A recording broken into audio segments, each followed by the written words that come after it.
having them on. Makes me slow down on the highway.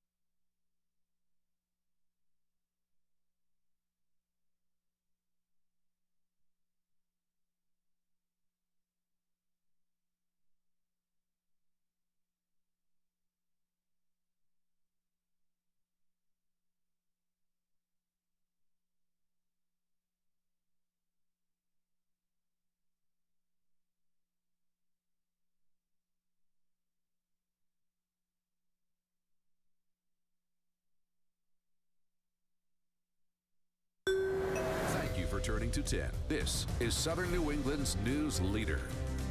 Tractor-trailer trucks will be paying a toll on Rhode Island highways in a couple of years if the plan passed by the legislature and signed by the governor proceeds. It may be the rallying cry for Republicans in next fall's election, so we will talk about the political implications of truck tolls coming up on 10 News Conference. NBC 10 News Conference begins right now. By a couple of Republicans from the General Assembly, John Pagliarini, a state senator who won a special election just recently, and Brian Newberry, the minority leader in the House of Representatives. From my lips to God's ears. So this is a done deal now, isn't it? Well, legislation's been signed. Whether it's ever challenged in court or ruled unconstitutional in 3 years, I guess we'll find out. But yeah, it's a done deal for the moment. Do you think that there will be any more discussion about truck tolls in the General Assembly in the rest of this session? In the General Assembly, I can't say. I think the Democrats want to hide from the issue and duck their heads under their desks and get out of town as quickly as they can. But I think it's going to be kept alive in the public mind. I've never seen an issue in my years in General Assembly that's galvanized the public like this one has. John, your special election, you made this your primary issue, didn't you? I did. Tolls. And you were rewarded with a victory. Yes, sir. What kind of feedback are you getting from the public? It's been tremendous, and it hasn't just been my district. It has been statewide. I mean, voters and residents from Johnston, Cranston, Warwick, everybody sending emails saying thank you for protecting the public. I really do believe this is an issue that will stay the course through November. So you have been through a number of controversial votes up there. What's the response been on this issue versus others? I've been there for 8 years. I've been through a half dozen really controversial, high-profile votes. I've gotten calls, emails from constituents before. I've never gotten, I wouldn't call it unanimous. I have a couple of professional lobbyists in my district who testified in favor of the bill, but aside from them, I've had literally almost no one in my district come out in favor of this legislation. I've gotten more contacts in this than anything else, and the most important thing I would say is this, and the thing that ought to scare the people that voted yes on this bill, I'm hearing from people I never hear from before. I'm hearing from people in my district who don't contact me about anything. You know, I may know them, they may know me, but they don't call me or contact me. And this one, they're coming out saying, we're glad you voted no, please vote no, et cetera. It's overwhelming. You don't think that you're the exception, because it certainly was not a close vote when it finally came out to the floor. No, in fact, I know I'm not the exception, because in talking to my Republican colleagues, they're actually getting even more contacts than I am. I think a lot of them are new. I think I'm more well-known in my district. I've heard from people after the vote who are happy I voted no, but they didn't bother to contact me in advance. But I think I'm actually very emblematic of what's going on. But do you think that come next November, it's still going to be an issue in people's minds? I think so, because what I think will bring it to light will be in June when candidates announce that they're going to run and file their papers. And if the groundswell is exactly what we're hearing now in June, it'll carry right through the whole election cycle. But how do you keep it alive? I'll tell you why I think it's going to remain an issue. And I'm going to tie this a little bit into national politics, okay? I had a conversation with one of the Democrats who voted no on this. And we were talking about this privately, and he made a good point, and I agree with this. It's not just about the tolls. People don't like the idea of tolls. They don't like the bill. The bill is bad. But it's not just the bill. It's the feeling that their government, people's government, does not listen to what they want. This is an issue in which the public was overwhelmingly opposed to the bill. Even those who supported it, their support was tepid. Okay, except for the special interests, I understand their point of view. That's exactly what's driving some of these presidential candidates in both parties. It's a feeling that government doesn't listen to you. So if your state representative was out there being told by the constituents over and over and over, don't vote for this, don't vote for this, don't vote for this, and then they voted for it, and deep down they don't really believe it was a good idea, which is something you can sense when you listen to people talk about this, it's a slap in the face to voters. And I think fundamentally that's what's going to drive people at the polls in November. And I think also on that, this wasn't just the governor's bill, this wasn't just leadership bill. When you look at the final tally, you can say this was the Democratic Party's bill, and that's going to resonate. You had United Republicans voting against this, and I think that will fuel the fire throughout the course of this whole year. Did all the Republicans really feel that way, or did they just feel they need to go along because to make it a... This was a bad piece of legislation. Here's what galls me. Not only was this a bad piece of legislation, and I want to be clear here, nobody disputes that we need to do something in infrastructure in the state. No one disputes that we need to put the construction trades back to work. I want to be very clear about that. I said that in the House floor, and I'm saying it now. Everyone agreed on that point. The only issue up for debate was how to fund it. We chose one of the worst possible ways to do that. The issue that people have to understand is this. It was bad legislation, and even most of the Democrats, deep down, they know it. So the question people need to ask their reps and senators who voted yes is, why did you vote yes? Did you vote yes because you truly thought this was the best thing to do? If they did, okay. But if they voted yes because they felt pressured to or because they went along with the crowd, they don't deserve to be reelected. That's the fundamental issue. There certainly was pressure in the House of Representatives. We saw the people who voted no. A lot of them got immediately punished. Those that could still be punished were punished. Those that have been punished for past sins really got left hanging out in the wind. But yeah, exactly. I mean, but you know what's interesting about that? I don't think those people were punished for voting no. I think they were punished because if they weren't punished, all the Democrats that stuck their necks out in the line would be upset that nothing happened to the others. That's an internal dynamic, but that's my speculation. And I'd like to follow up on the word punished, because I think the ultimate punishment is going to come in on November 8th. Particularly in my area, you can't have representatives who were gleefully dancing on the Sakonnet River Bridge when the gantry come down voting yes on tolls. It's an embarrassment, and the whole area in the East Bay is extraordinarily upset at people who voted yes. So it's going to be very telling come November. But don't they get a pass because there are no tolls proposed for the East Bay? So don't they protect my backyard and let the hypocrisy does not get a pass. You can't celebrate the gantry coming down saying, I took it down in our backyard, but we're going to put 14 up for the rest of the state. You know, you can't be that provincial. There's going to be backlash. There's no guarantees that no tolls are coming to the East Bay. Let's be clear about that. The 14 tolls are the preliminary proposed plans by the governor. And I believe the governor's office, that's what they'd like to do. Yes. But the legislation doesn't restrict them to those locations or to 14 gantries. There's something like, theoretically, over 200 possible places tolls can be put up under this bill. And if the revenues fall short or if repairs are needed elsewhere, you're going to see tolls probably elsewhere. We tried to limit. In fact, Representative Riley, who's also from the East Bay, one of my Republican colleagues, put an amendment in to try to restrict it to 14 gantries, knowing that there was allegedly nothing planned for the East Bay. And that amendment got shot down. So the door is open to put tolls up almost anywhere in Rhode Island. So just remember that. And what we saw in the East Bay is how quickly a gantry can come down. 2-3 hours Super Bowl Sunday night, that gantry came down. It can go back up that quick too. You think there may be legal challenges? Oh, I know there will be. Without question, there will be. On what grounds? Constitutional grounds. The original legislation... Interstate commerce, is that what we're talking about? Yeah, well, one of the things that really troubles me about this whole process is how quickly it evolved. I know that we've been talking about truck tolls, since last June, but the legislation we actually passed was only introduced 13 days before the House passed it, and it was considerably different from the original bill.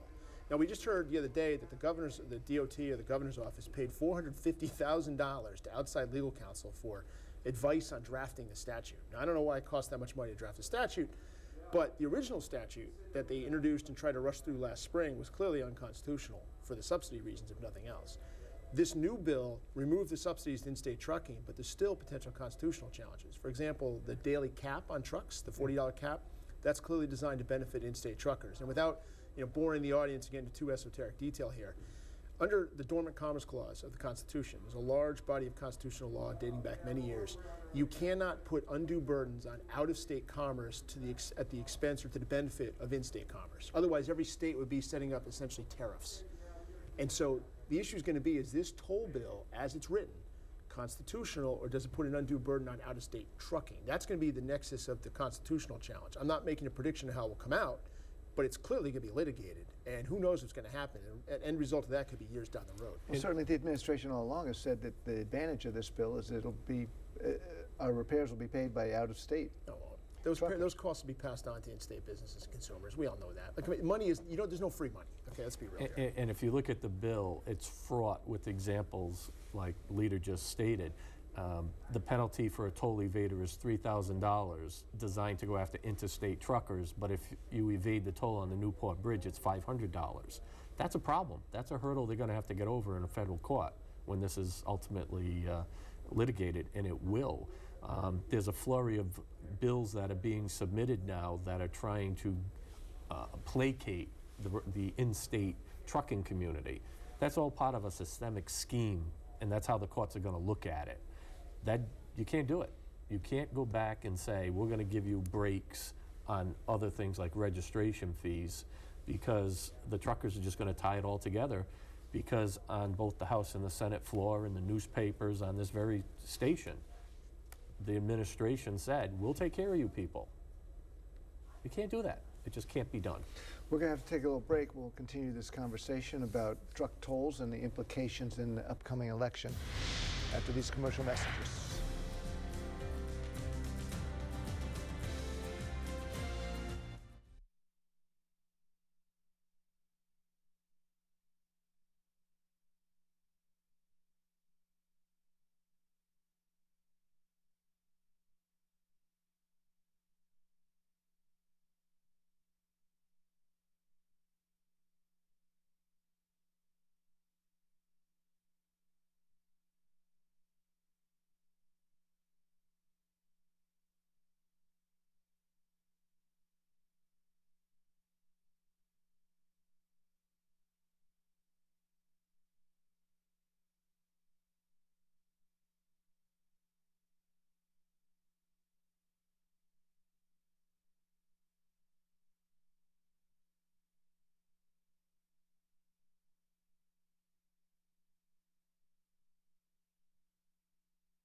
Welcome back to 10 News Conference. We're talking to a couple of Republican legislators who think that the truck toll is going to cost Democrats in the upcoming election. John Pagliarini from the Senate, Brian Newberry, the leader of the minority party in the House. You say that you're convinced there will be legal challenges to this truck toll plan. So this is a fight that's not going away. No, I mean, if you're the truckers, why are you going to give it up? They have some strong arguments. I'm not making predictions of what will happen. But if you can tie it up in court and maybe get concessions down the road, you're going to do it. That's the way, lawfare, use that term, works. And national trucking interests are taking a very close look at this, aren't Absolutely. they? Yeah, they don't want the precedent. If Rhode Island can get away with doing this, you don't think this is going to spread across the country? So they want to try to stop it here.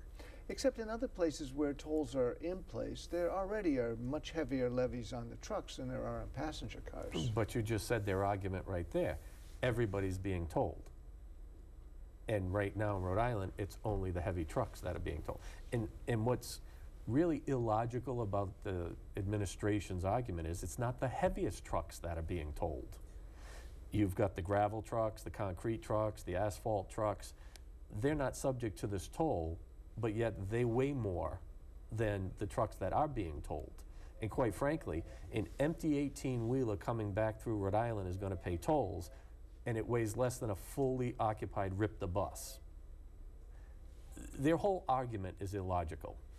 So, do you think that and these lawsuits can't begin until the tolls are up, right? My understanding is that you can't file suit until you have standing to do so, and until you're actually being told, you probably can't file suit.